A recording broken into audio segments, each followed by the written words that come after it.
introduce our Vice Chair, Angelique Peterson-Mayberry, who also chairs our academic committee, for some greetings and openings. Vice Chair. Thank you, Dr. Vitti. So good morning, parents, friends, guests. We are excited to have you on this line this morning. As Dr. Vitti said, as our little ones prepare for next Tuesday, regardless of the option that you selected, we want you to feel comfortable about the information and about the processes. I've sat in on a few of the orientations at the school level, and there are a lot of questions that people have. So we want to make sure if everybody could put their phones on mute, I'm getting some really bad feedback. On a few of the orientations at the school level. Great, thank you. We want to make sure that you have all of the answers to your questions. If they are not given today, please reach out to the team so that you can feel comfortable about next week. I know this time that we're in, and you've heard it a gazillion times, right? That these are uncharted territories and this is unprecedented times. But that's the honest to goodness truth, because we have never had to run two schools in one. And I say that because a lot of the feedback from the school level is that you're running two schools in one. You're running a face-to-face school and you're running a virtual online school. So regardless of your selection, we just thank you for choosing a DPSCD school. We know that we expect to hear your feedback. So we know that you will give us the feedback. We only ask that you have a little bit of patience, grace, and mercy to us in this space, because this is new for us all. And so, don't get frustrated initially and say, oh my gosh, I knew this was going to be the case. Reach out so we can get some answers to whatever issue you may be going through. We want to be solution-based and not problem-based, because I think we have enough problems, but it's all about solutions now. So we look forward to some of your questions and your feedback from the session today. And hopefully by the end of the session, you'll feel a little bit more comfortable about the information. A lot of you have reached out to say, hey, I don't have schedules. We will make sure that you have everything that you need. Materials, schedules, your tablets, all of that. You will be prepared for the first day of school. So I love this slide, preparing for your rise. That's exactly what we're doing. And we're glad that you're allowing DPSCD to be the medium that we do that with for your young person. Thank you, Dr. Vitti. I'll turn it back over to you so we can jump into the presentation. All right, thank you. Thank you, Vice Chair. Always thank you for your leadership and service. It's been nothing but a pleasurable ride for me to work with you and the board over the last 3 years.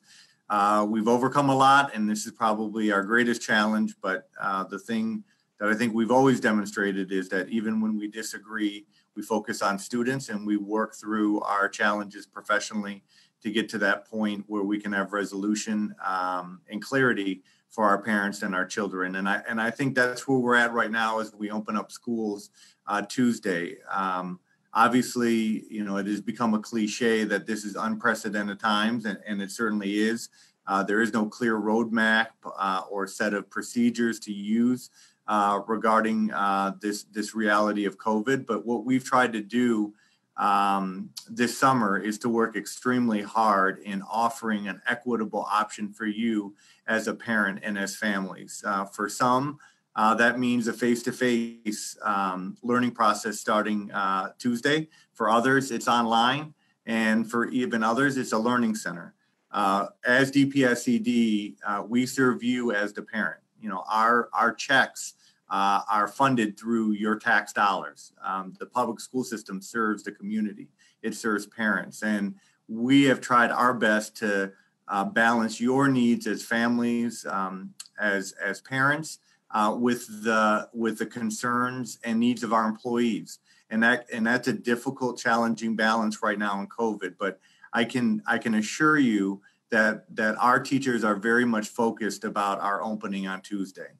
Whether they're working online or they're working face-to-face, they can't wait to work with your children. And, despite what you might hear in the media, despite what you might hear here or there, our teachers love our children, and they are ready to work and serve you come Tuesday. So I need you to know that as parents and families, that we're here to serve where you're at And don't get caught up in all the noise and the commotion and even the conflict sometimes. We're here for you. And I know that our teachers spent days of professional development before this time. They've been reviewing the curriculum.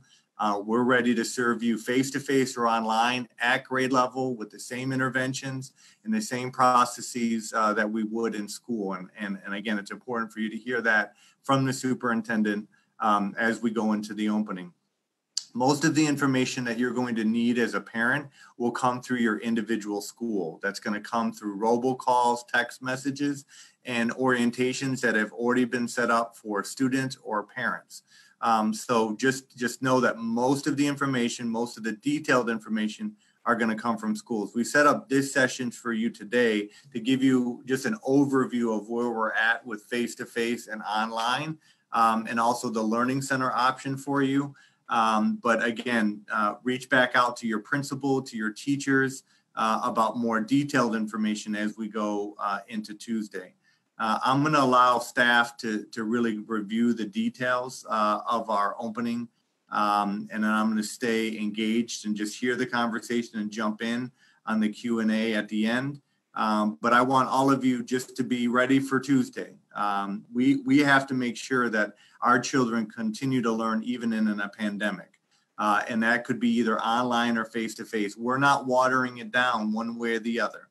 Your child needs grade level content, whether it's reading, math, science, or the electives, and we're prepared to provide that to you face-to-face or online.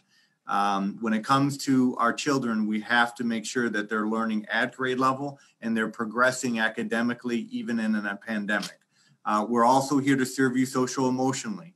Our social workers, our guidance counselors, our partners will still be here for you to address any social emotional concerns that you have as families or with students. That'll happen face-to-face or online.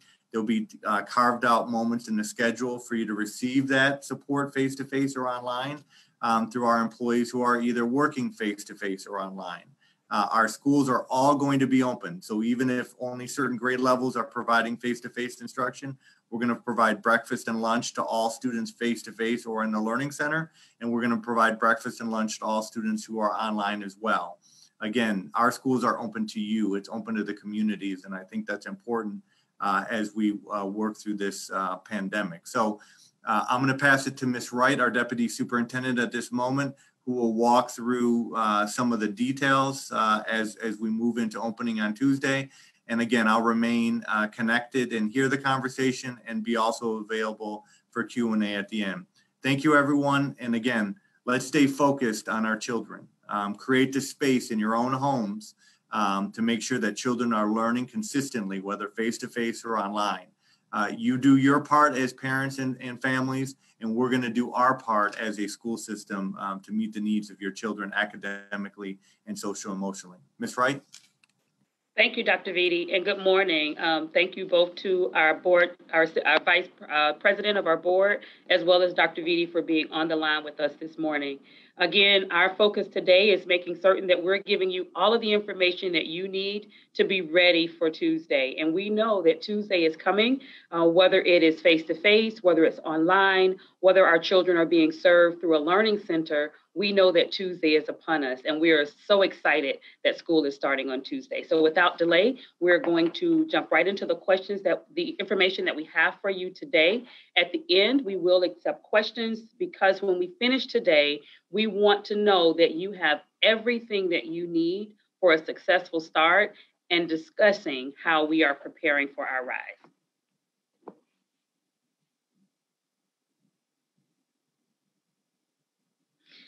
So we want to start our conversation by talking about our school-based services and getting started. So as we know, school starts on Tuesday, September the 8th, whether that's online learning at home, whether it's online at schools in our learning centers, or whether it's face-to-face. So it is important that we understand that there is a place for every child in our district to attend on Tuesday. So as Dr. Vitti shared in the opening, much of the information that you will need and the information that you will receive will come from the school. The school is hosting student orientations. Those orientations started this week. We know that our vice president was in attendance at several of our orientations, but they did start this week and they will go through next Friday. During those orientations, you have the opportunity to meet school staff, to meet teachers, to talk about safety procedures and protocols and precautions that are happening at schools.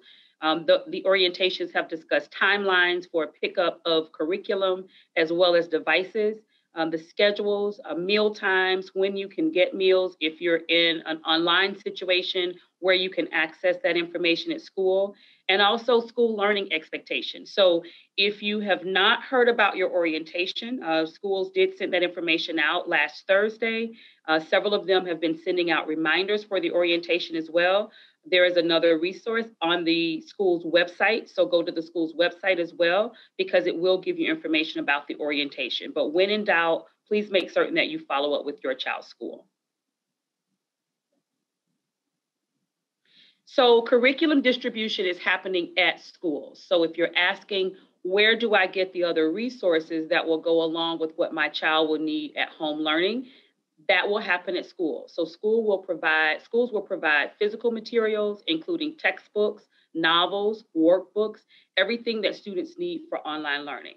Materials will be issued each 9 weeks after families revisit their decisions regarding online or in-person instruction. So as a reminder, the decisions that you are making right now, you can change your mind. You may decide that you're starting with online, and after the first quarter, you feel more comfortable with what you're seeing, and you make the decision that you would like for your child to go back face-to-face, you will have the opportunity to do that. So once those decisions are made, we will start sending information to families around the 6th week of school, around the same time that we're doing progress reports, asking you if you will let us know, are you continuing where you are, or are you changing your mind? You may decide to change from face-to-face to online. Either way, it is your option. And after that time, we will then distribute materials for the next quarter. Schools will also inform parents of what materials can be kept by the parent and what things are loaners and would need to be returned to the school. All students, and I would like to accentuate all students will have access to devices. So for our students that were a part of the district at the February time, those students will have access to our Connected Futures devices. Those students those devices also come with 6 months of internet services. Schools will provide makeup dates. We have been issuing devices since early summer. We started in early July issuing devices, and we have makeup dates. We're doing makeup dates this week, and schools will provide additional information once the year gets started on makeup dates. As of right now, we have about 85% of our families that have picked up their devices. And so it is important that we continue to get the word out for families that have not yet picked those up. So if students are not eligible for a Connected Futures device, they are eligible for a loaner device from the school. So schools will provide loaner devices at the start of the school year. The information for when you can pick up your loaner device is provided by the school. It goes along with their instructional materials pickup. And so at the same time that you go to the school to pick up your instructional materials, you're able to get your loaner device at the same time. And families will be able to sign information saying that they will take care of those devices. And once the year is over, they will then be able to return those devices to the school.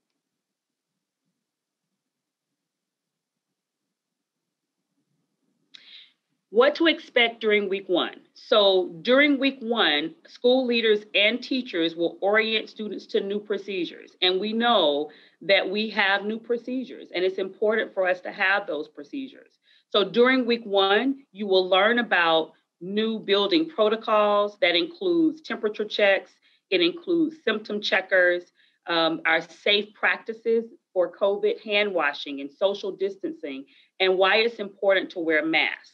You will also adjust, our students will adjust, and you'll learn about our new breakfast and lunch procedures. For teachers, we'll be reviewing student expectations for online learning. We're looking at orienting students to online tools and what it means to be in an online environment and how you're maintaining engagement during that time. We'll also work during that week to really work with our students on helping them get accustomed to the online learning schedules and what those new routines will look like. Each day, it is the expectation across our district that our principals are having an opening meeting with all students, and that includes our students that are online. So one of the things that's really important to us as we are preparing to move forward is that we're creating a school-wide community and school-wide culture, whether our students are face-to-face or online. So we want you to know that you're a part of the school environment, and we want to maintain open communication. We're preparing the facilities in multiple ways. These ways are based on the CDC's guidelines. Our personal protocols include temperature kiosks at our building entrances, which will scan all of those who enter the buildings. We also have hand sanitizing protocols, which includes hand sanitizing stations throughout the buildings and our offices, building entrances, classrooms, and common areas. We also provide personal protection equipment for those who need it in the way of masks. And for our special needs students, our ESE students, face shields are available. With respect to engineering protocols, we have completed HVAC assessments of all of our buildings, increased the frequency of filter changes for those HVAC systems, and we've also installed plexiglass barriers in our office reception areas. Our administrative protocols include reduced class sizes, situating furniture in our classrooms, which promotes social distancing and adequate spacing, signage throughout our buildings, which not only enforce social distancing protocols, but also direct traffic. When kids come into the building, and it's their first day back, what should they expect to happen? They should expect, first and foremost, signage on our exterior doors. Signage which reminds them of face covering requirements. This signage also compels them to take their personal screenings, such as, do you have a cough? Do you have a fever? Have you been in contact with anyone who is suspected of being COVID positive over the last 14 days? And the signage further directs them of what to do in the event that either of those questions are answered with a positive response. Our students should expect to see not only staff members who are cared and committed to overseeing their personal protective aids, such as ensuring that if they need help with their mask or if they need help with their face shields, but also staff members who will help direct the traffic in our class corridors or our hall corridors, as well as our stairwells. In addition to spacing of our desks, our tables, and our chairs, they will also likely see one directional facing furniture, meaning rather than placing furniture in traditional circles or facing each other in blocks or groups, all of the furniture has been situated to not only promote social distancing, but support the instructional program. In addition to offering online learning at home, Detroit Public Schools Community District is now offering online learning at learning centers across the district. How will that work? Well, at our learning centers, students will participate in online learning with the on-site supervision of a Detroit Public Schools Community District staff member.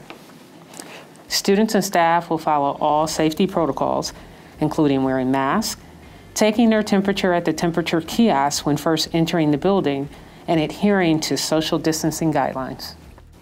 Each building will be staffed appropriately to provide students with necessary support and ensure health and safety protocols are being followed.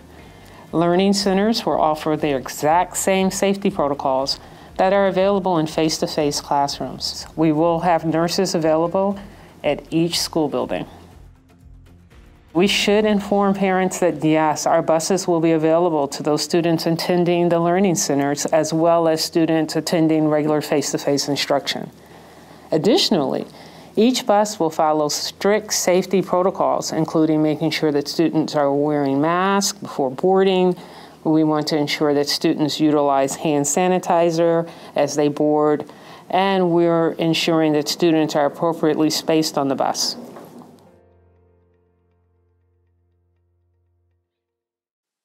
Thank you so much to our team for sharing the information and giving parents an opportunity to see what you will see and what your children will see as they go to our school buildings.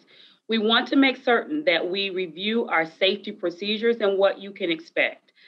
Number one, masks are required for all students and staff. Reusable masks will be provided. Schools will also have disposable masks available for students and staff that forget them. So it's important that at our schools, and parents, if you're visiting schools or if you're going to schools to pick your child up, it will be important for you to have your mask, be prepared for your temperature to be taken, as well as answer the symptom checker, because together we can keep everyone safe. So that's the first. The second, cleaning and sanitizing supplies will be well stocked. So in our restrooms, we will make certain that there is soap in all of the restrooms. In the video that you just saw, you saw hand sanitizer. The hand sanitizer is available when you come into the building, as well as in each classroom, disinfecting wipes and disinfecting sprays in each of the classrooms as well. So as you are having conversations with your principals, or maybe you've heard about it through orientation, those supplies are being delivered to schools. Most of them have already received them and started making certain that they're in the classrooms already, so that when students come on day one for face-to-face or for the Learning Center, they're able to see those materials and they're able to use them as well. The other that's important, and I referenced it earlier, but the daily temperature and symptom checks for students and staff. One of the ways that parents can assist us is making certain that you check with your child before they leave for school, see if they have a temperature, or check to make certain that they're feeling well. In years past, we know that we often had perfect attendance awards. And so sometimes, and as a parent, we would do the same. We would encourage our children to go to school, even if they weren't feeling 100%, we wanted them to try to make it through the day. This is a new normal for us. And the new normal is, if our children are not feeling well, we want to listen to that. We want to do the symptom checker with them at home to ask them those questions, so that if they're not feeling well and they have any of the questions, they're able to answer no to those questions. Then we want to make certain that they are not putting themselves in harm's way or possibly putting someone else in harm's way, so they are staying home for the day. Students and staff with temperatures of 100.4 or higher will be sent home. And again, we are looking at safety for all and how we are maintaining safety for all. And so we do ask parents to please assist us with this. Daily cleaning and disinfecting. And for those that were a part of any of the many Tele-Town Hall meetings that we had about reopening, you've heard about this already. Daily cleaning and disinfecting. In our classrooms, offices, and shared spaces have a posted cleaning log already. Our custodial staff complete the log daily, showing that a specific room or area has been cleaned. The high-touch areas and hard surfaces have also been disinfected. All buildings and buses are cleaned and disinfected prior to staff and students returning. And so that is a commitment that we make to you.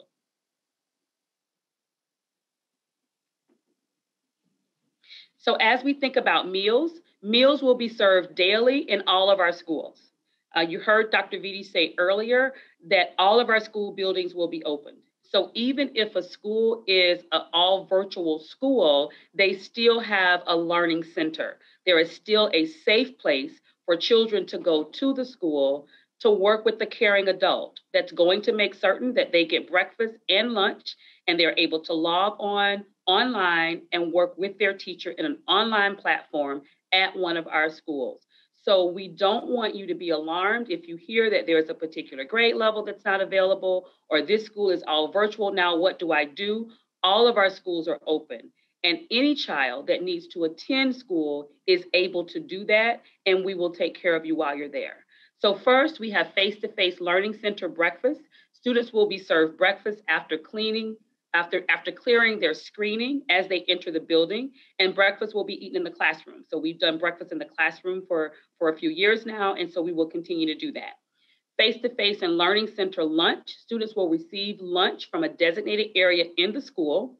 Lunch will be eaten in the cafeteria during multiple lunch periods to encourage social distancing. So even though we will have lunch in the cafeteria, it's not like lunch of old where we would see a lot of students in the cafeteria at one time. We know that we have highly reduced numbers of students in the school buildings already, and even more reduction when it comes to the cafeteria, so that we make certain that we're honoring social distancing and that the students are also in a comfortable place to eat. Online students have the opportunity to obtain grab and go meals. So any student enrolled can report to any DPSCD school between 9 and 1 on Monday and Thursday to pick up breakfast and or lunch. The grab and go meals will be served Tuesday for this week because Monday is a holiday.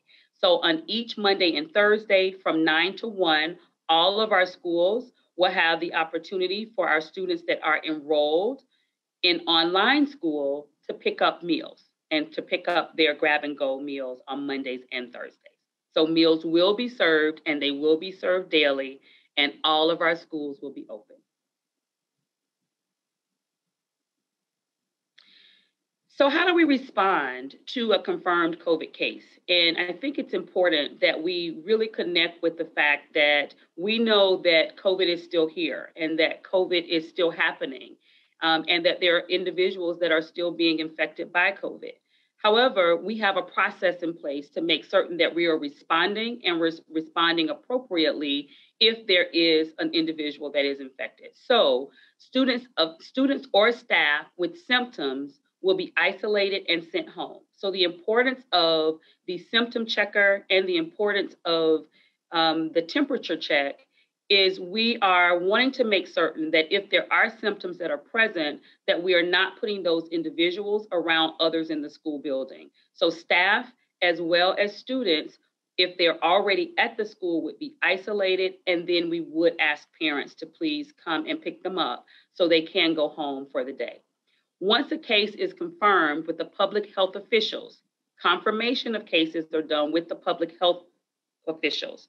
Proactive communication with impacted students and staff. So essentially, if we know about a case and the case has been confirmed, we will then communicate with those that are impacted, and that's both students and staff.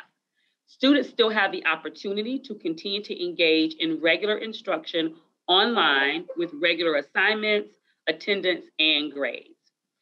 Employees affected with COVID have access to district paid leave time to cover days out of school due to infection. And I think it's important here for us to connect with #We have a plan. We are prepared to transition fully to online learning if it's needed because of a second wave. So our DPSCD response, if there's a confirmed case of COVID-19, we will assess the risk with the health department, and we will close buildings or areas as necessary for disinfecting based on guidance from the health department for a minimum of 24 hours.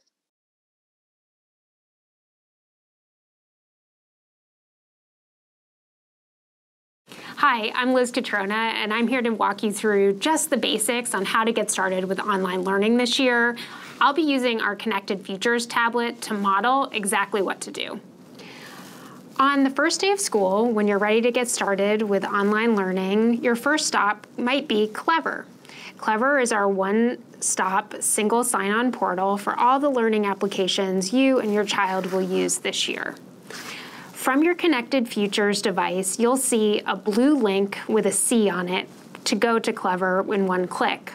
Or if you don't use a Connected Futures device to do this, simply go to clever.com and select the Login as a Student button. If this is your first time to the Clever portal, you're going to start by selecting your school. Here, I'm going to start typing our school name for our sample students today. Bates Academy. Here, I see Bates Academy in Detroit Public Schools Community District, and select it. Now, I'm ready to log in with Active Directory.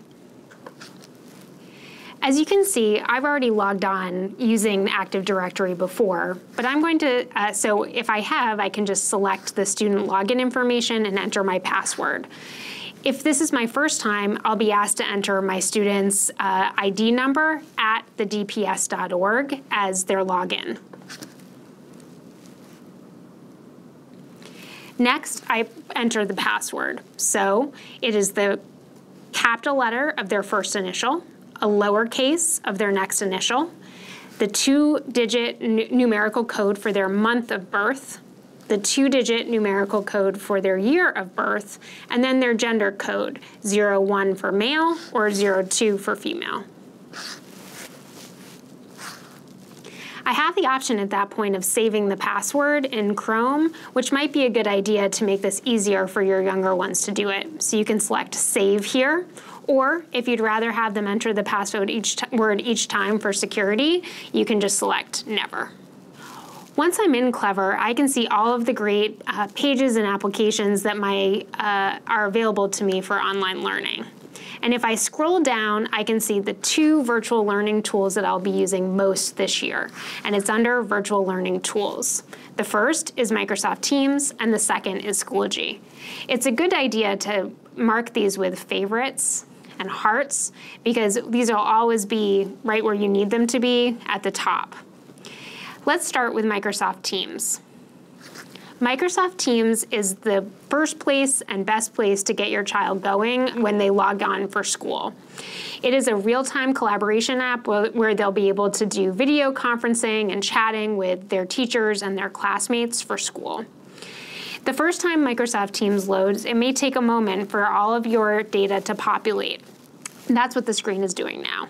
Here, when Teams open, I have the option to get the Windows app. This is a great feature, and we'll be having some longer Parent Academy sessions on using the Office suite, including Microsoft Teams, on your Connected Futures device. We definitely recommend that for a future Parent Academy session. But for now, we're just going to select the option of using the web app instead.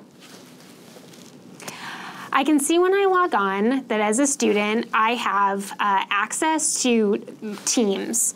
When you log on for your child, as soon as their master and student schedule is complete, all of their classes will be automatically populated here. As this is just an example for all of you, I'm going to click into the homeroom demo. In this space, you'll be able to see all of the chats and conversations, as well as files, notes, links, and so forth that your teachers have populated for you. But again, getting ready for that first day of school, there's one icon that's more important than any other, and that is the calendar. If I click on that calendar button, it opens up my personalized meeting calendar for my child. And I'm going to scroll ahead to the first week of school. And you can see that this demo child has all of the meetings that they should join, or classes that they should join at the time that they should join them. So you can see that this child has mathematics with Ms. Jones, and it starts each day at 12:30 p.m. If I click into any one of these invitations, I have a big join button right in the upper right-hand corner. If I click that, I'll be able to get my video on or off, turn my microphone on or off, and then hit join to start the meeting with my teacher. Your teacher might have enabled a lobby, meaning that before he or she joins, students will be, sort of waiting to be let in. This minimizes disruption and confusion at the start of the class period, so simply wait for your teacher to let you in, and then you'll be ready to go.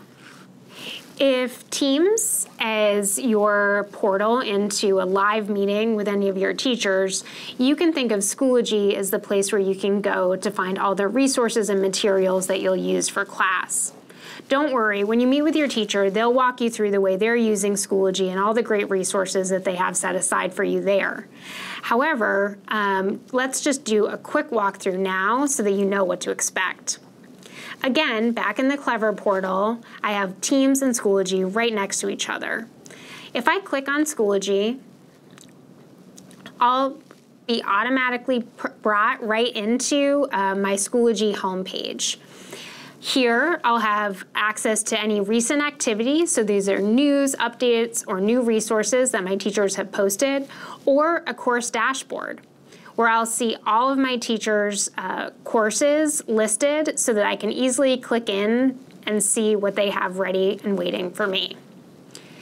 Together, Microsoft Teams allows you to have dynamic conversations, video and audio chats, and Schoology allows you to make sure that you have organized, easy to understand resources for your child to use and work on through the year.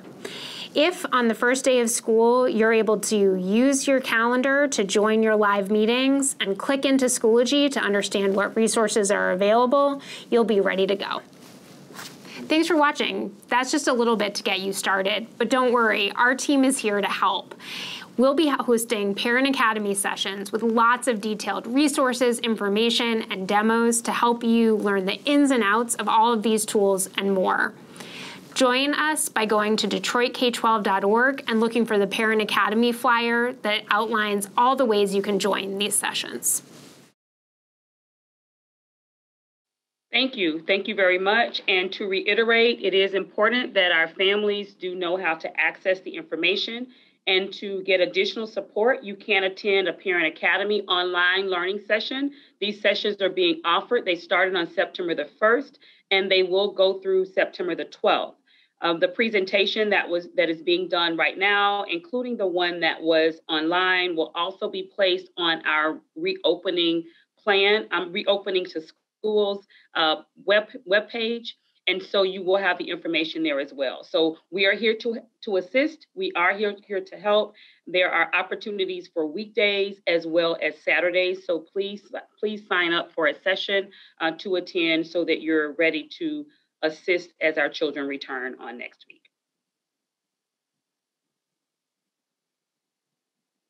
Student Code of Conduct online expectations. And so it is important that we recognize that whether our students are face-to-face or whether our students are online, they are in a learning process. They are engaging in learning activities. And so with that, we want respectful participation. And in terms of that, in terms of respectful participation, it is important that the mic is muted when the teacher or a classmate is speaking, that questions are typed into the chat so that it does not interrupt the class, that questions are also asked in the chat so that other students are able to engage with those questions, that we're also using appropriate language and kind and thoughtful words, and we ask permission before sharing content. So that's respectful participation.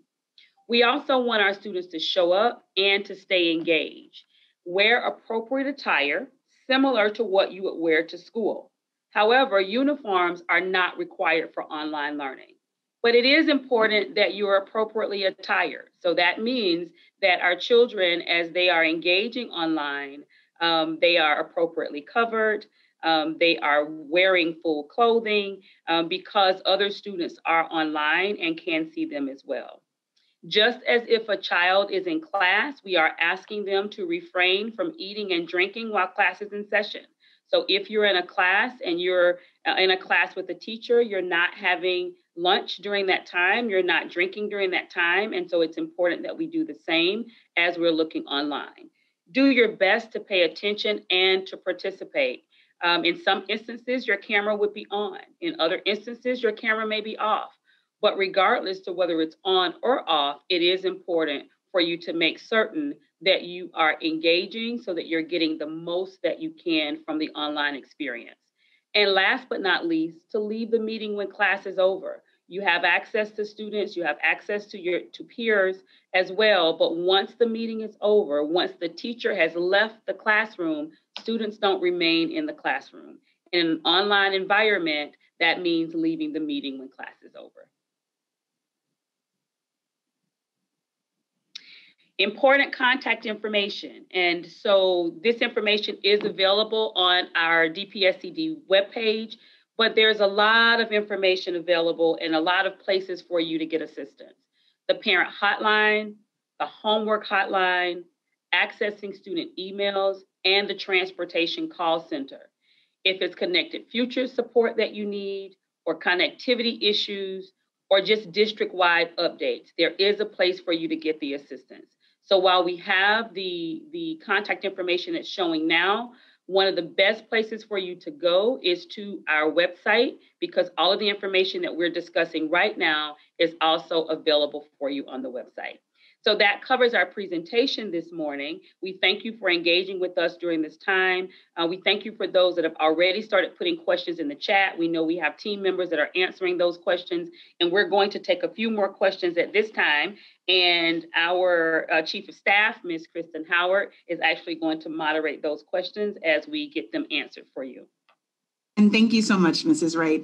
And so we do know we have a panel of experts. We have our Deputy Superintendent, our Superintendent, Dr. Vitti, as well as some staff experts. So I will start asking questions, and hopefully the appropriate professional can help me out with an answer. So one question that we're seeing quite a bit: if a schedule is not yet posted today, how soon can a student expect their schedule through the Teams portal?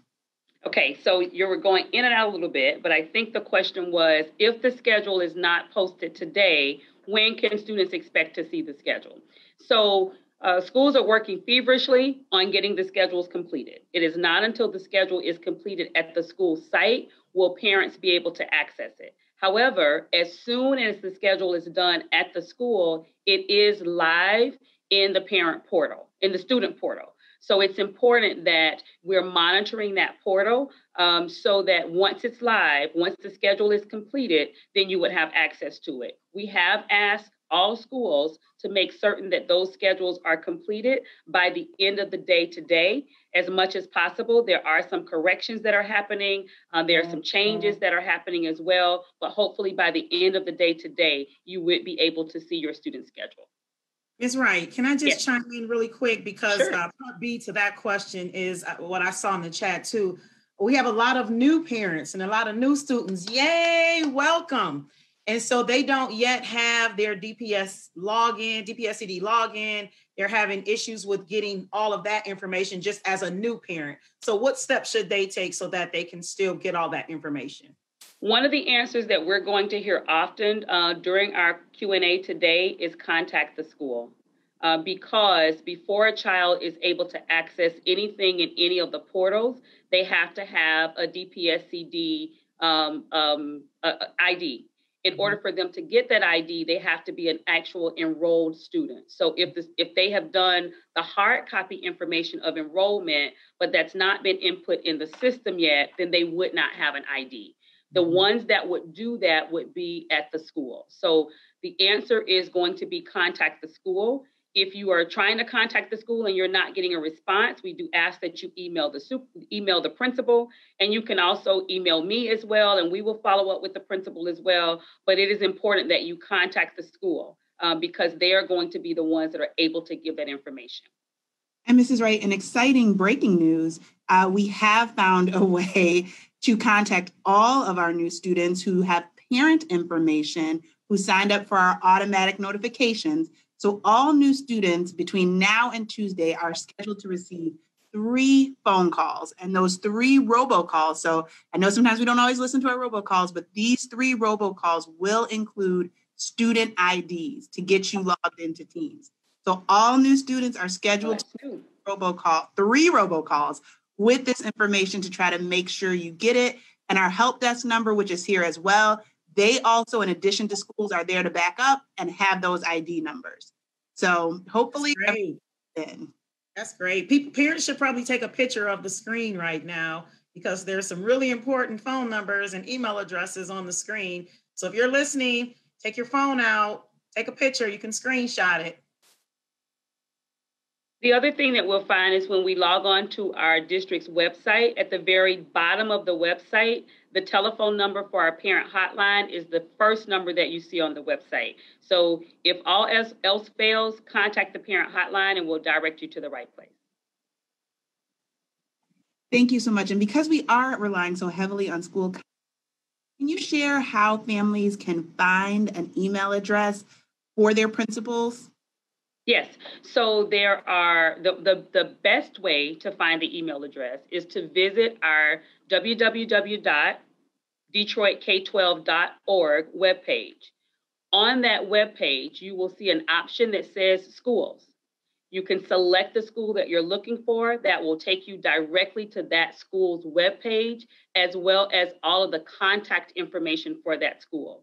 You will also find other valuable information that's on that page also. So the easiest way to do it is to go to our website, on our district's website, and select schools, pick the school that you're looking for, and their contact information is there, including the email addresses.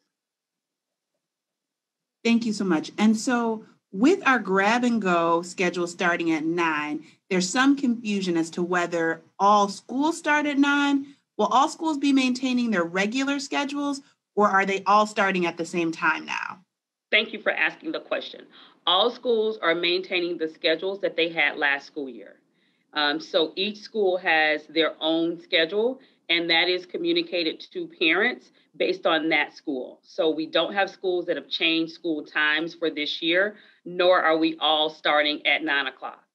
So it is important that you're communicating with your child's school so that you can verify their start time, or if you're a new parent to the school and you're not quite sure what time they start, that is one of the things that's covered during orientation.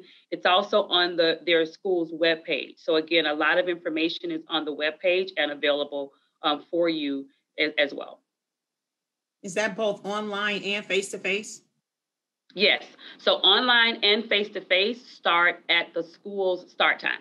So if the school starts at 8:30, that means their face-to-face school starts at 8:30, their online school starts at 8:30, and students that are coming in for the Learning Center would be at the Learning Center at 8:30 if they're coming in. Thank you so much. You're welcome. Been any updated information on sports and extracurricular activities? What are we planning for the fall at this time? So the sports question is a hard one for us because we know that the guidance that has been provided right now is that we are not moving forward with sports. We've not been approved to do that. There were some sports in other areas, depending on where the level was for that area where they were approved to do sports. But not football. But I digress, so I won't go into that part of the conversation. So based on MHSAA, that's who we work with, and we're under the guidance of MHSAA because we are a part of the Michigan Athletic Association, and so we do take our guidance from them. So right now, for sports moving forward, we are still in a practice kind of situation, but we've not moved forward yet. So that's where we are with sports. For other after-school activities and clubs, I know there are questions about whether or not there will be clubs available for face-to-face or if there will be clubs that are available online. That's really information that you would get from the school because it does depend on the availability of staff and the willingness to do so. So there are some schools that will be doing additional extracurricular activities for students that are face-to-face and students that are online. There are some schools that are planning for this for the future, but they're not looking to start right now in the first quarter. So again, that would be information that would come from the individual school based on what's offered at their school site. And so I know we have been very clear about student logins through Teams and how students get their information, but I do know folks are noticing that there is a Power Parent portal. So for the Power School Parent portal, how do parents get their login information to get into the Power School Parent portal? Yes, so, and I know that I think Ms. Katrona is still on the line as well, so she can answer the second part of that. So initially, that information, it comes from the school because it is important. There's a lot of information that is available to parents once they get access to the portal. So it's important to make certain that you are giving the right information and that you're giving that to the right person. So schools are to cross-check who they're giving the information to, and then at that point, they give them the login and the sign-in. I don't know, Ms. Katrona, I think that was a thorough answer. So I will keep moving forward. Okay. What are the maximum in a virtual classroom? I didn't hear the first part of your question. I'm sorry. What are the maximum number of students in a virtual classroom? Yeah, so it does vary a little bit based on the age level. And so it depends on the age of the student, what the maximum numbers would be.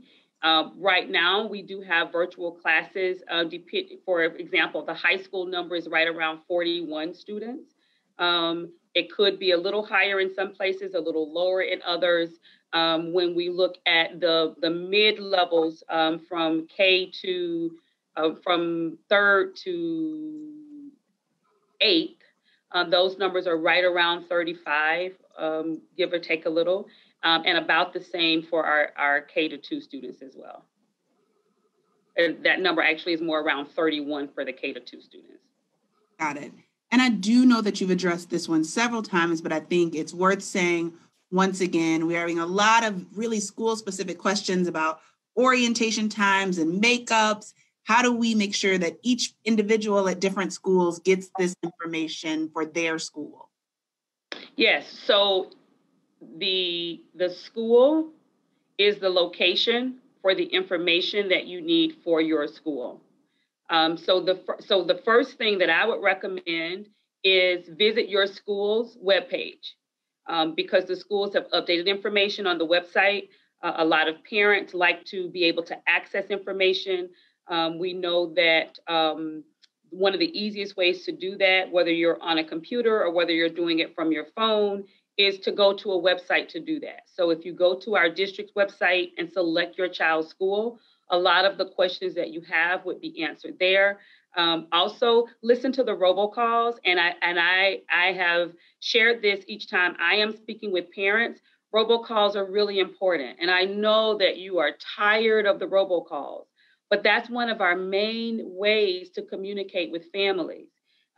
We're sending a lot of information through robocalls. So if you're a parent and you're saying, I've not received any information from anywhere, I've not gotten a call from anyone, then we know that there is something not quite right with your phone number, because as a district, we've also sent district-wide robocalls. Most recently, we sent a robocall just last week, at the end of the week. So I would ask that you follow up with your child's school to make certain that we have the correct contact information for you. If you're a parent that received a robocall and you said, you know what, I don't want to receive this robocall today, and so you said, I want to opt out, you were not just opting out of that robocall, you were opting out of all robocalls from the district. And so therefore, we cannot put you back into that robocall list until you give us authorization to do that. So you would then want to contact your child's school to let them know that you're not getting robocalls so that they can troubleshoot that to make sure that you're getting those. I think the other that's important, if you have a number for whatever reason and that number was not working at a period of time when the robocall was sent, that will also take you off the system. So you may not get those robocalls. So if you've not received anything, all schools have made calls. In the last 2 weeks, they've made at least 3 different robocalls, okay? And I know because I get a lot of the robocalls from schools as well. And I see our board member shaking her head because as we're rolling over our system, her daughter just graduated and she's still getting the robocalls. So we know the calls are happening and we want to make sure that you're getting those. So that will be the best way. I stopped at the robocalls, but the contact would come from the school. So visit the school's webpage, listen to the robocall information that's going out, and also send emails to the school principal directly. So if you've opted out, Ms. Wright, then you need to contact the school to have them reactivate your account. That's correct. And so we are really coming to the close. I want to sneak in one more question, which I think is near and dear to your heart. For the learning centers, are these drop-in centers? Can students just stop by, or how will the learning centers function for the online piece? They're not drop-in centers. They are centers where we need to be able to plan for the students that are attending. We need to make certain that we have the appropriate adult coverage in the center. So we are asking parents to also make the decision about using the learning centers quarterly as well. So you can go day one as we're preparing for where we're going for the quarter to let the school know that you're going to participate in the center. If you decide that after you do that at the beginning of the quarter, if you decide that my child is going to go to the center on Thursday, but they're not going to the center Thursday or on Friday, you can make that decision, but it's for the quarter. And so we know that your child is participating for that entire quarter, even if they're not there every day. When we think about drop-in, we think about we haven't communicated with the school, and this is a day that, you know, maybe things aren't going right for me, and I know they can go to the school. It doesn't help us planning that way. And so we really do need you to communicate with the school to make certain that they know that your child is going to be a part of the Learning Center at some point so that we have the appropriate adult coverage. Ms. Howard, can I just squeeze in one? Ms. Wright, if you could just, because there were tons of questions around tablets. For new parents who have not yet been in the district, how do they get tablets? When do they get tablets? School starts next week. If my kid was in the district and I didn't pick up my tablet, can you just address that really quick? I know we're at the end, but it was so many questions about tablets. I will.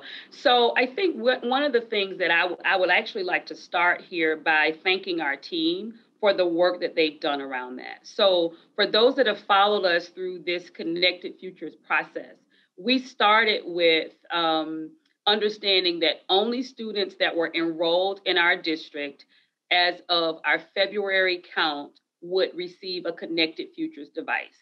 That was not acceptable for our superintendent, our board, and our team.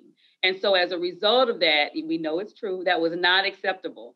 So while the students were not eligible to receive a Connected Futures device, the difference is the Connected Futures devices belong to the student and the family. The loaner devices belong to the district. So after that time, we really worked together to make certain that we could take the resources that we had to bring those resources together to provide to the students that were not receiving a Connected Futures device that belonged to them, a loaner device from the district. So with those loaner devices, we also had to think about how students were going to be able to access the internet and how they were going to be able to use the internet. And so as a result of that, we think that it's really easy, it's really simple. You have the devices already there, just give them out. But a device does us very little good if we don't have access to the internet to go with it. So we've worked diligently to also get access to hotspots for students. Those are not being delivered in the district in all transparency until tomorrow. And so over the weekend, our staff is working to make certain that they are in the necessary school buildings on Monday. So I had to give a little bit of background so that we know how we got to this point. So if you're a parent we've been doing the Connected Futures distribution. This week was actually a makeup week through the schools. If you've not picked up your Connected Futures device, and we want you to have your Connected Futures device, we are scheduling additional makeup. So if you weren't able to go in this week, if you haven't been able to go in to pick up the Connected Futures device, we will schedule an additional opportunity for you to do that. The loaner devices, however, can start being picked up when instructional materials are delivered. And I have to say when, because the schools have communicated their schedule for instructional materials to be delivered to their parents. So every school has organized their own schedule for that. Many of them don't start until Monday. So they are notifying parents what time they can come in to pick them up. I do ask that you give us just a little grace, because remember, schools are operating 3 schools at one time: a face-to-face school, an online school, and a learning center. And it's the first day of school. We will have parents that will be coming in to enroll our students. We are enrolling students on the first day of school. So we know that everyone wants what they want when they want it. We understand that, and we do our best to try to accommodate everyone at the same time. But we are asking that we have just a little grace as it comes to what happens on the first day. So if you don't know when your child's school is distributing their materials, please contact them, look on their website. because you will get the information there. And at that point, you're able to get your, because some schools will be doing distribution of their Connected Futures devices at their school sites during that time. So you would either be able to get your Connected Futures device, or you'll be able to get a loaner device. And that most of those start on Monday, though. Thank you. You're welcome. You're welcome. So we very much appreciate you, Deputy Superintendent Wright, for moderating today, and for everyone who has joined us.